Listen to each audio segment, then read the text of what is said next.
In this video, let's see how to create these stylized axonometric diagrams for your design projects using SketchUp and DeFi. You can find all the base models that I use in this video using the link in the description, or you can use one of your own models. I started modeling an urban pocket without thinking too much of its design. I also wanted to create landscape mounts here and there.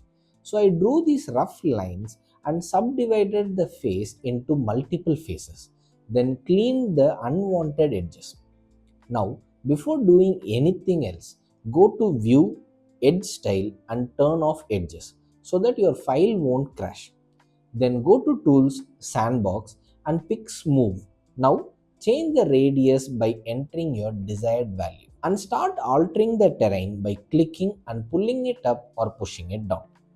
You can keep doing this until you get the look that you like. Don't worry about these openings, we will be closing them. After making the terrain to your liking, let's close these openings by drawing a few lines and creating faces. I also placed some outdoor elements to add more detail to the scene. I also created a few more Axo models in the same way. You would have already downloaded them by now. You can use any one to follow along with the video. Now let's start placing these stylized people which go well with the style for this illustration. I recreated these assets inside SketchUp just for educational purposes. If you want these assets, you can buy them directly from Toffuco. I will put the link in the description. You can start placing them in your model to further explain how the space works and people's activity, etc. It's not a compulsion to use these same assets. DeFi itself has a separate collection of low poly assets. You can use them too. If you want to know how to use them to their full potential, take a look at this video. I have gone through them in detail. After placing people, let's move to trees.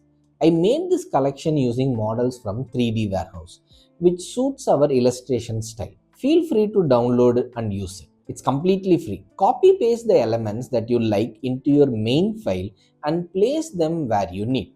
I started placing these trees, bushes and rocks and scale them if needed. Place them manually so that you can tweak them carefully and work on the composition at the same time. Now let's move to the grass. Recently I have been using this plugin a lot called Random Tools. So using this plugin, you can scatter any component over any face. Select those components that you want to scatter and select the face you want it to be scattered over by holding Ctrl on your keyboard and click on this icon. Now, if you have also subdivided your terrain like me, this one square is a single face and we want one copy of the element per face. So it's 1 over here. And this value determines the angle your model rotates along x-axis to create variation. And this controls the scale. Now click OK. Using this, populate your scene. Then save the file and close it. Now let's open a new file in D5 and import our SketchUp models. Place it anywhere on the canvas and hide the terrain. Increase the field of view to get the parallel projection effect. Let's create a scene and fine tune it. I reduce the roughness of the clouds and the trees to get the highlight glow or shimmer. I copied the same green from the tree and applied it to the landscape mounts. I did not like the texture that I had for the basketball court, so I deleted the texture map and used the HSV panel and changed it to green and red. I also applied materials from the DeFi asset library for different elements. If some material is not applied properly, turn on triplanar. Then you can scale it accordingly. Let's go back to the scene. In the environment tab, using the sun dial, you can select the angle that you like to create dynamic shadows. Click on these 3 dots and increase the sun disk radius to create softer shadows. Update the scene when you make some changes in lighting, etc. I also reduced the roughness of the people to get the glossy look like a toy.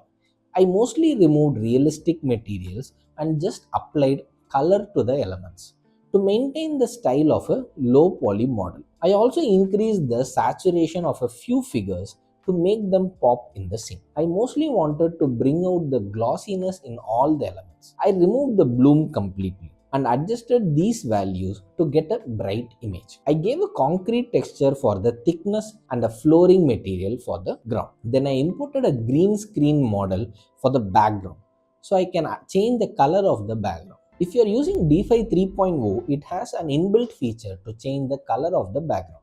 If you are using any version prior to that, you must follow these steps. I scaled it and placed it a little below our main model, so I get this hovering effect. You might have to rework the lighting again since we have this huge wall blocking the sunlight. You can pick its material and go to the base color and change it to any color you like.